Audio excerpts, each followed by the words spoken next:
কতটা পথ পেরোলে পথিক হওয়া যায়। দারুণ একটি গান। ঠিক এই গানটা আমাকে আজকে দারুণ একটা জিনিস ভাবিয়েছে। আমাকে ভাবিয়েছে ঠিক কতটা করলে একটা সম্পর্কের রেসপেক্টটাকে বজায় রাখা যায়। কারণ বিভিন্ন সম্পর্কের মাপকাঠি, প্যারামিটার্স এবং তার শেডস একদম আলাদা। তাই প্রত্যেকটা সম্পর্কের একটা আপার বেঞ্চমার্ক থাকে, যেটা পৌঁছলে মনে হয় এই সম্পর্কটা কমপ্লিট, একদম ফুলফিলিং একটা এফেক্ট তৈরি করে। কিন্তু সেটা আবার অন্যান্য সম্পর্কের ক্ষেত্রে কিন্তু নাও হতে পারে।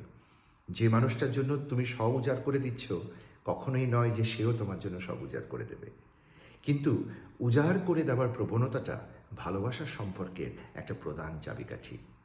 কিন্তু এই উজাড় করে দেওয়া মানে কিন্তু কম্প্রোমাইজ নয়, স্যাক্রিফাইস নয়। উজাড় করে দেওয়া মানে উজাড় করে দেওয়া out of passion, out of love, without any expectation.